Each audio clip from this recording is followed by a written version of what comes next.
Alright, ladies and gentlemen, welcome back to Castlevania 2, Simon's Quest. So, I'm picking this up after a few days, actually more than a few days, since I recorded this, me playing this game for a little bit over an hour. I edited it down. I've actually edited the episode already, as it hasn't come out yet while I'm recording this.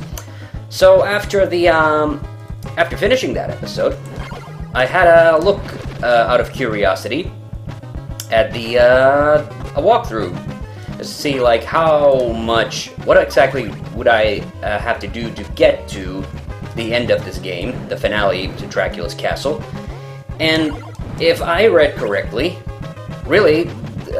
There's not a whole lot I need to do. Like, literally, all I have to do is exit this mansion. Oh yeah, I love how they get stuck in limbo like that, the enemies sometimes. Like, literally, all I have to do is walk out of this mansion, and then keep heading right. That's if I read the correctly. There shouldn't be any, like, obstacles. I shouldn't need to, like, go into any towns, pick up any items. So, yeah. Looks like... if that's correct, then I'm going to be recording this little episode here, and we will finish this game, which is cool. And if it turns out that I'm wrong, then I'll just record another mini episode of this, and maybe talk about stuff. I mean, it shouldn't take us very long. Like, there's not a lot in the overworld for us to cover, luckily. So yeah, the thing that I really discovered from the previous session is that I just kind of really like playing this game, so, you know, whatever. Because I have had this game on, like, on my blogs and stuff. I've had it on, like, bad games lists in the past. And, like, really, you know, I've been judging it on... I get the feeling like I've been judging this, you know, on the completely wrong merits. Like, yeah, it's definitely not a game... I maybe perhaps I make the game look easier than it actually is. By the way, I'm about to die. Yep. I knew that was gonna happen.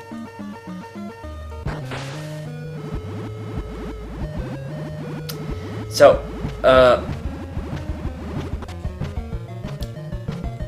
maybe I make the game look a bit easier because, I kind of know what I'm doing because I've played it so much. So that's the thing, like, definitely if you're going into this blind, and not knowing what to do, like, you're not gonna have that good of a time. I just really have the yeah, now I have the rib as protection. So I may have made this game look way easier than it is, but then again, it is a game that's technically meant to be played in a single sitting because you need to beat it in under 3 hours in order to get the good ending. At least I seem to recall it's 3 hours. It might be 4 hours actually, but I don't know. I seem to recall 3. But my memory has been known to be wrong. Like that one time when we were talking about this on the podcast, about the Castlevania lineup, the Castlevania timeline cleanup, and I talked about it also in my Castlevania 1 Let's Play, which is also on this channel if you want to watch it. And I remember one time we talked about this with Darabka on some podcast, and I said, no, it was on a Let's Play probably, but we talked about like how I said that in the timeline cleanup they didn't remove the N64 Castlevanias, and then I had to look back at the thing because of course I did the video game trivia episode on it, and I realized actually yeah they did remove the N64 games from the timeline, which is neither here nor there as far as I'm concerned. I played the first one on the Nintendo 64, and it is bad. Like I haven't played it like with an actual N64, so I maybe, but I have, you know, I've given it a fair chance. So I played it for a long time, trying to get used to the gameplay mechanics. I did make it into the castle, but yeah. It seems like they were really like technologically challenged on that one.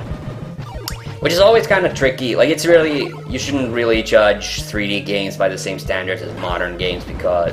like, early 3D games on the same merits as newer games because, of course, things have changed, and especially you have to remember, like, that kind of technology was so new, and, so things that we take for granted, like just, you know, movement in a 3D game was was done completely differently back in the day because, you know, even the first PlayStation didn't originally even have an analog stick. It just had the D-pad, which I think is perfectly fine. Like, there was, for the games that it was made for, it's a perfectly... Oh god, this is scary. Okay, let's hope... It shifted from night to day in mid-jump. Yeah. Oh yeah. Got some... Oh, it's a different version of the Gilman. I like that. Yeah, my whip just is murdering them. Okay, there should be a stairwell that comes up pretty soon.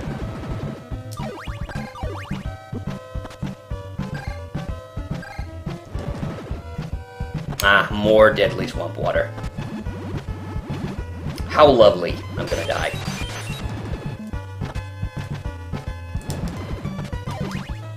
I've never been here. Wow, this is so creepy. Okay, I think this goes down and takes us to a village that actually is completely devastated by Dracula's attack.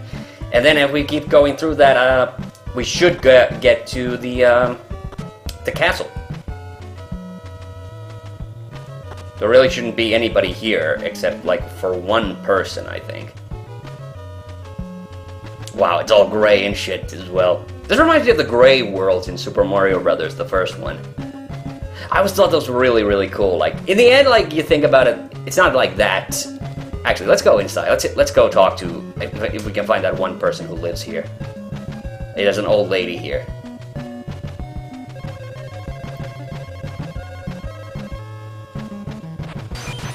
So this is the let's live here together lady. I'm about to die, by the way. I have no health. Oh, I don't think I've ever been here either. Ah. This is... Oh no, that is the classic video game. Fucking birds. Seriously, why is it always birds? These are the white versions of the brown ghosts we saw earlier.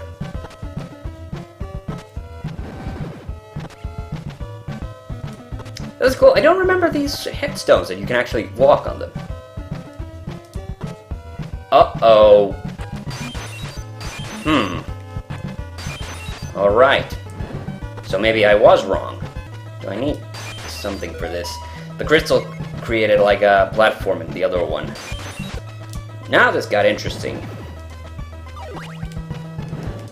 I wonder if I could do anything with these graves. Okay, yeah, I can kill the birds, luckily. Okay, the laurels only... Oh yeah, I must have activated these... I remember, I must have activated these, like, accidentally once. So that...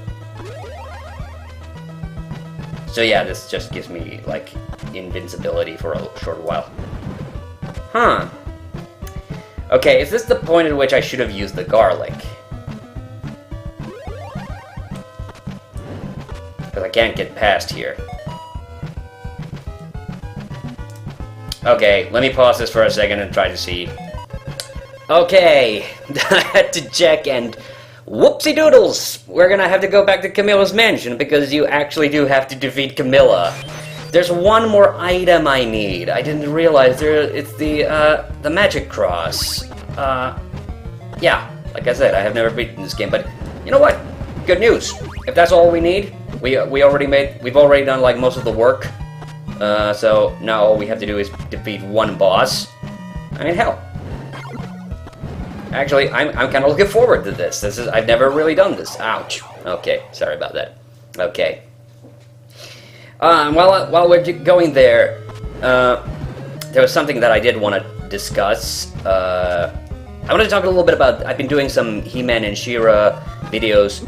I don't want to say like out loud because, well, maybe it's come out. Like, it's not a secret. I've already announced that I'm doing a video on the top 10 weirdest He-Man powers, and that's a video that came out of an idea, which was like when I was complaining all about like She-Ra's special powers, and then I realized, like, of course, you know, I have no room to talk on that front because, of course, He-Man does all that same stuff. So I decided, well, hey, let's highlight all of He-Man's like weird superpowers as well, because, you know, I give like She-Ra such a hard time. So let's just do, like, that was the whole idea. That it was supposed to be a bit of a joke.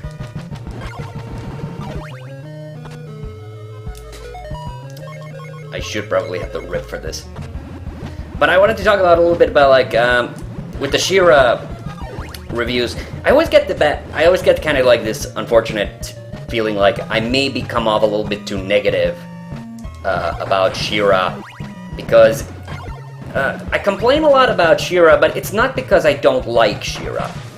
Far from it, I actually like She-Ra a lot. I think, you know, I can't help not like it because it's stylistically so similar to He-Man, like right down to the fact that it even reuses like a lot of the sound effects and even the music. That's actually one of my favorite things about She-Ra is when they reuse He-Man music, but they like they always change it a little bit, like they put in like extra horn sections, or they put in like extra percussion sections, or they might even, like, you know, Shuki Levi and Haim Saban, those are the guys who did the soundtrack for those. And Shuki Levi, of course, people probably know him. He's like the original composer for the original music on like Dragon Ball Z before Funimation started dubbing it, and he did the Power Rangers theme song. He's done a lot of shit. He's super iconic. Actually, now that I think about it, I might be mispronouncing his last name because it might be like Levi and not Levi. I always call him Shuki Levi because I think that's how you're supposed to pronounce his name, but to be fair, like, I actually think I might be saying it wrong. I don't want to really suffer for these enemies because I still hope to get the good ending despite everything, so, yeah.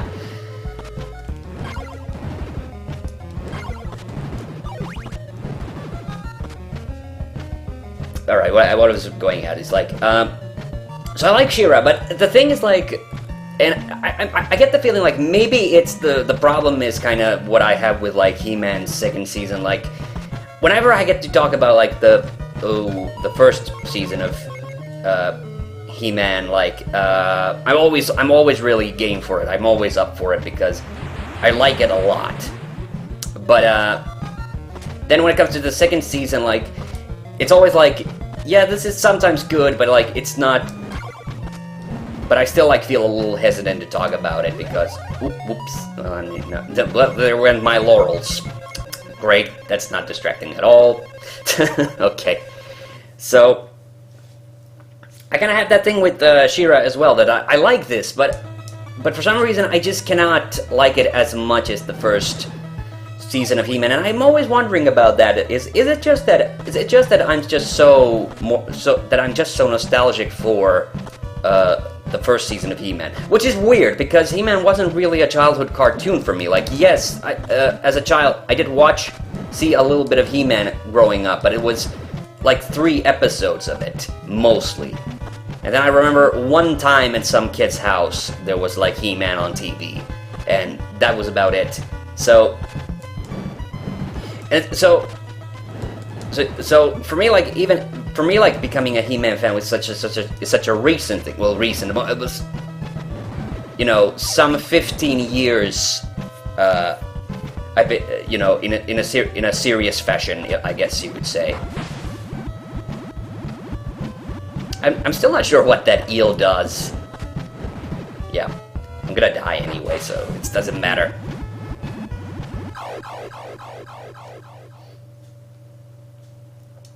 That feels weird to me that it says player 2, but it just means that I have 2 lives left.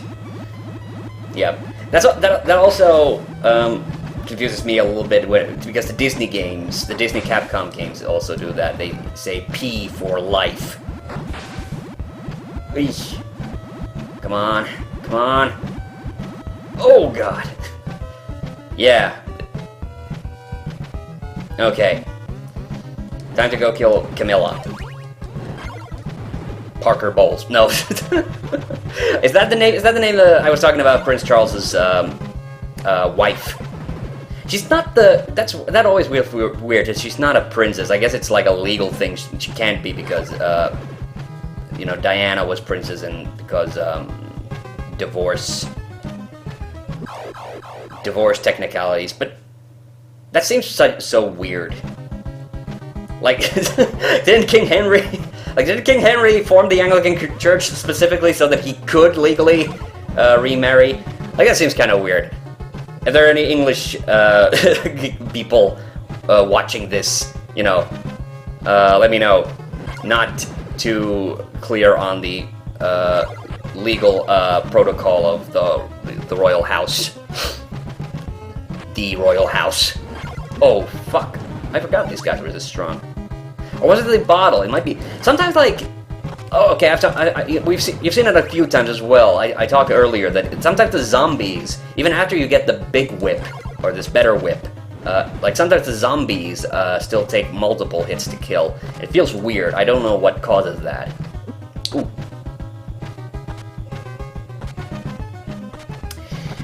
And speaking of He-Man, like, I've been wondering about doing a video about this topic, but I'm so worried that people are just not going to find it very interesting, so I've never really bothered doing it. So instead I wrote a couple of blogs. I wrote a blog about my favorite He-Man episode writers, and I wrote a blog about my favorite He-Man episode directors. Okay. Whoa! Oh, I did not remember that. And I'll link to those in the description, and I don't know, maybe people let me know, would you find it interesting that to see a video where I talk about those? Because it was kind of interesting. My favorite He-Man writer, by the way, is Larry DiTillio. I know a lot of people like Paul Dini, and don't get me wrong, Paul Dini's a great writer. I just don't think his He-Man stuff is always like, it's very frequently praised. Alright, I have the cross now. That wasn't really hard, actually. Just a little bit more of an extra chore to do. Alright, so, but yeah, the thing that I was getting at was that,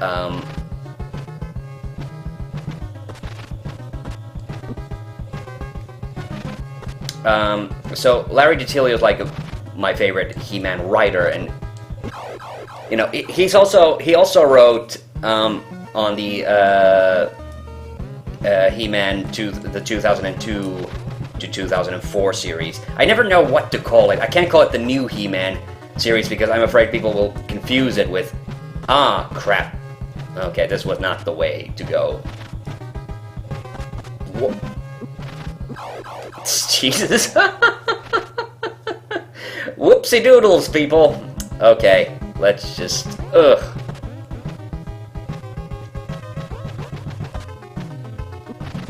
Okay, good, I got out of there.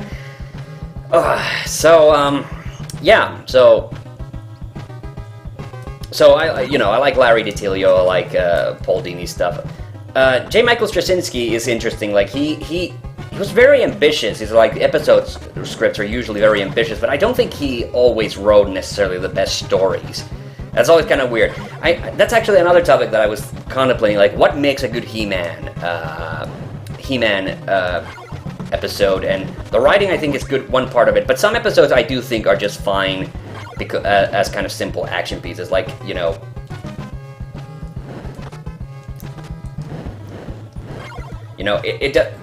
I don't think a He-Man episode necessarily needs to say anything like huge, groundbreaking in order for it to be a good episode. Like, sometimes even just a basic storyline episode is fine by me. Case in point is Like Father, Like Daughter, which I always bring up. And that's another one that I thought about reviewing. But I already, like, featured it way back when on the top 10 He-Man episodes list. I might have even... No, maybe I didn't have it on the revised list. And I've been thinking ever since, because the revised list was kind of combined of the best of the first season, and then from the original top 10, and then half of it were new entries from the second season, because I did the list originally when I hadn't seen the second season yet. And ever since I've been thinking about, like, should I also do, you know, a season 2 specific top 10? But a problem I already ran into when I was redoing the top 10 was the fact that I really didn't want to, like, repeat myself too much. Just by talking about the same episodes for a second time. So that's why I didn't do it. And so, yeah, I always feel very conflicted about that. Like, I don't know if I should or shouldn't do it. By the way, I just realized that you could... Okay, terra firma, and then it's time to die. Oh yeah, so, and then He-Man episode directors. Like, there's an interesting one because there aren't as many.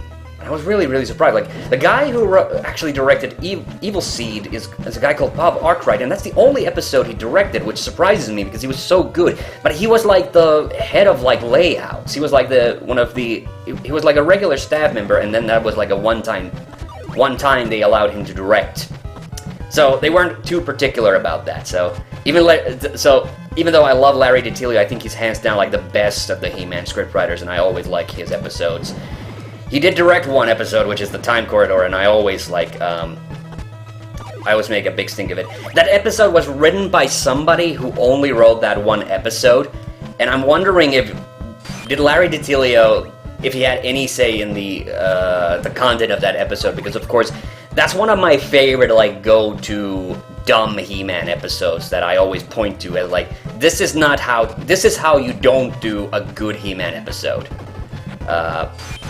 Yeah, like, so that's what I was thinking about. Like, the problem is, like, it would eventually just kind of turn into a video about, like, how to make a bad He-Man episode. So that thing, like, hits all the wrong notes. Like, and the thing is, like, the episode is coming from a good place. Like, it's trying to it's trying to enrich the lore of the of He-Man. Because it deals with, like, going back in time when Grayskull is being constructed, and that part of the episode would have been cool. The thing I think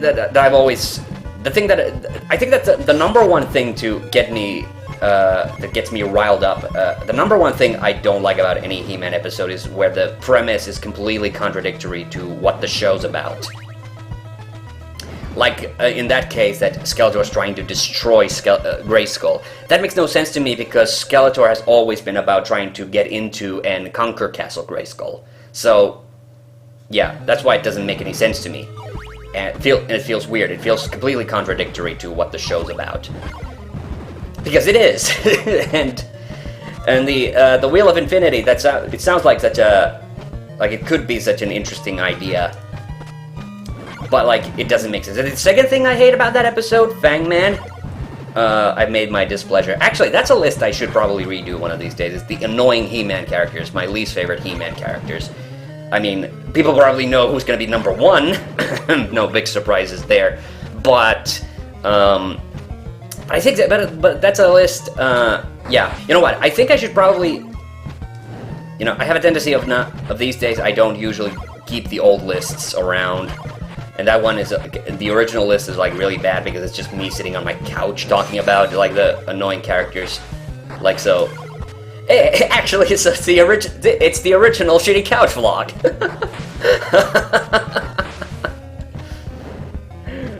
That's funny, I didn't even think about that.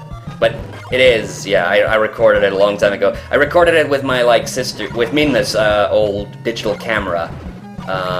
She had 2 of those. They were Olympus digital cameras, and they took really good photographs, and then they took really terrible video. But I just did it because I didn't want to do it. It might have been at the time when my webcam was already starting to break down. And by the way, that old webcam is completely dead now. I don't use it anymore. I have a newer webcam, but it too, it's a bit, it's kind of dumb. Like, usually when I record the shitty couch vlogs, I do it with my phone. So, which that feels weird. That feels weird, like, to be recording YouTube videos on a phone. I know for some people it's completely normal, but for me it's still not. And I never know how to feel about the shitty couch vlogs. Like on one hand, it's kind of... On one hand, it's a very honest way of making a YouTube video, because it's just me. I don't have to, like, endeavor to get video, or, you know, if I need an image, I can just, like, put it in the corner somewhere, like a newscast. That's actually one of my favorite things. I like that. I like that fact that it looks almost a little bit like a newscast when I do it. But then it comes off kind of cheap as well. And I've never considered myself a vlogger. That's another thing. Like, I had the TheHande webcam show, but it was really just kind of for, you know, just an extension. It was kind of like just an extension of my thoughts on, like, when I was, like, blogging. So I don't consider myself a vlogger, but I would consider myself something of a blogger.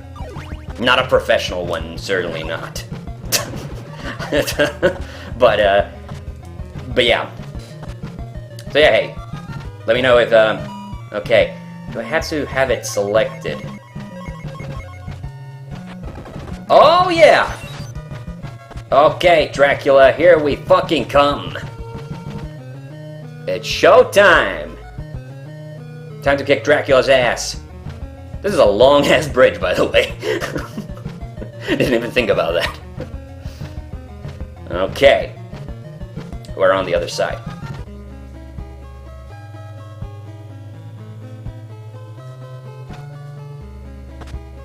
Actually, this might be... Yeah, I was thinking about the castle, about the music tiles, but actually I think this theme might actually be within these castle walls. Oh! So this also breaks the blocks. Interesting.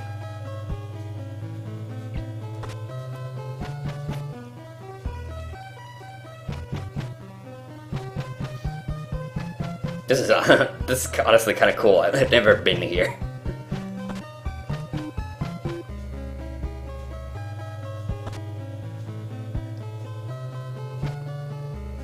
All right.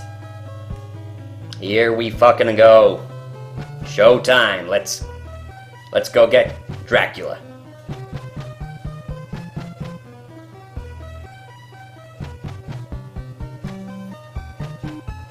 Oh, this is a cutscene. Huh. So here go the body parts.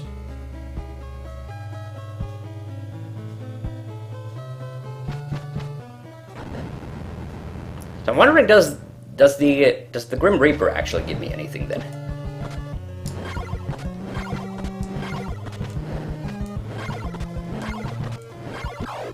Whoa! Okay. Oh, wow, ouch. Man, I have to go through all that again. Okay.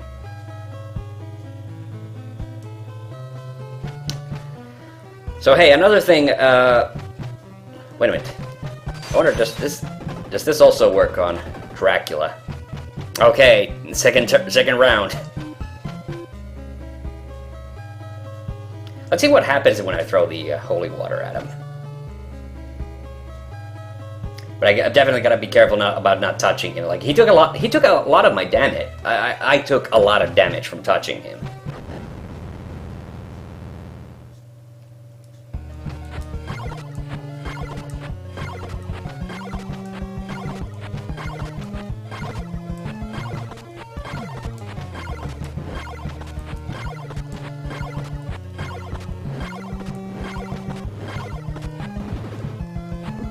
Oh!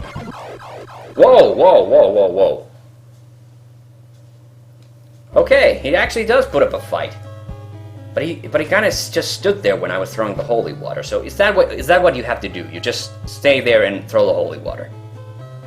Oh man, this is very much like the Grim Reaper fight from the first Castlevania then.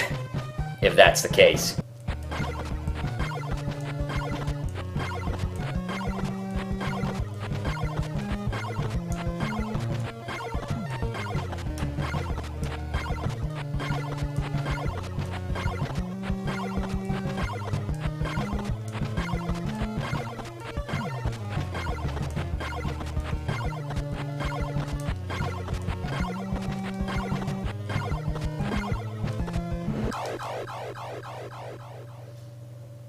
Well, this is surprisingly harder than I anticipated.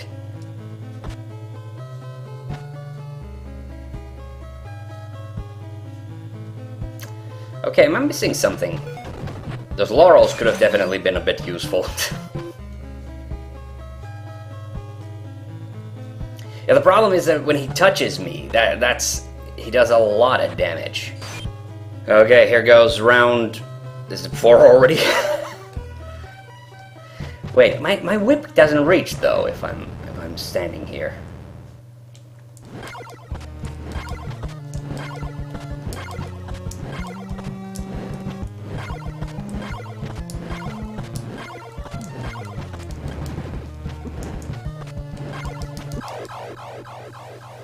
Oh wait, should I just... duh. Maybe I should just stand in the corner then.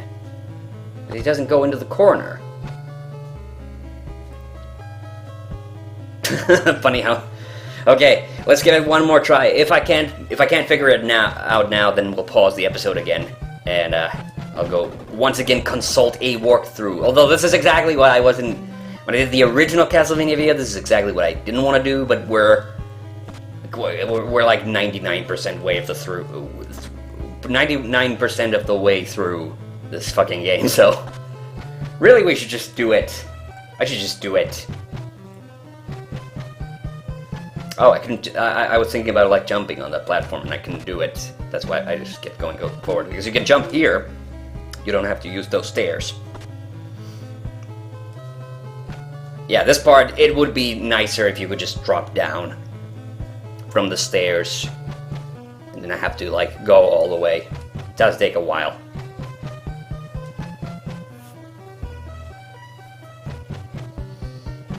Yeah, I'm thinking that's where I want to stand when the fight starts.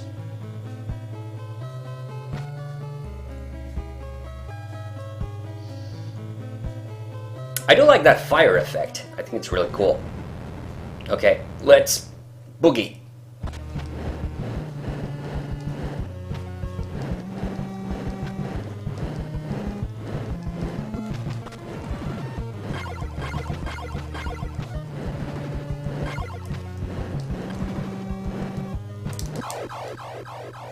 Okay, don't jump. That would be a good thing to do also.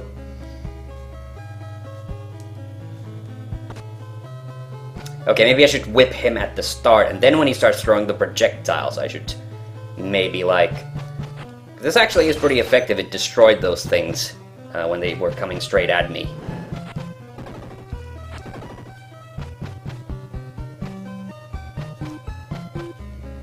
I love it how in the box arts and everything, they always like depicted Dracula as kind of like a stereotypical Bela Lugosi style vampire.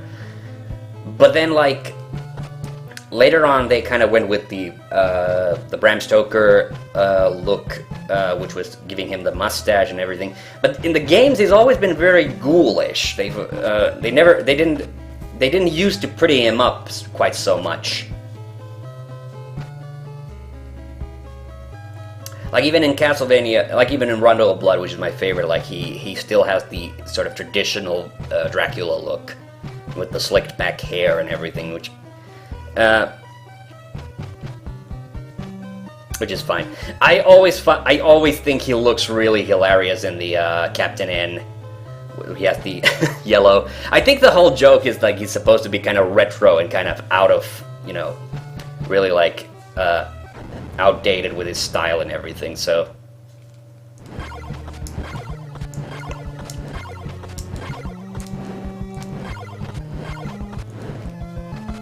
Okay, now I think he starts doing this, yeah.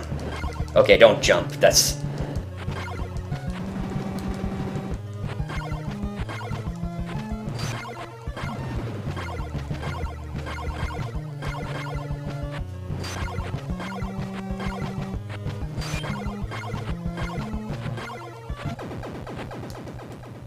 Alright, I did it! Okay, we beat Castlevania 2, and I think I got the good ending. Look at that sky, man, that looks so much like something I would draw in Microsoft Paint. Although the confrontation between Simon and Dracula... Man, it's taking long. I think actually my favorite is the worst ending, where Dracula's arm light comes out. Has concluded. Simon couldn't...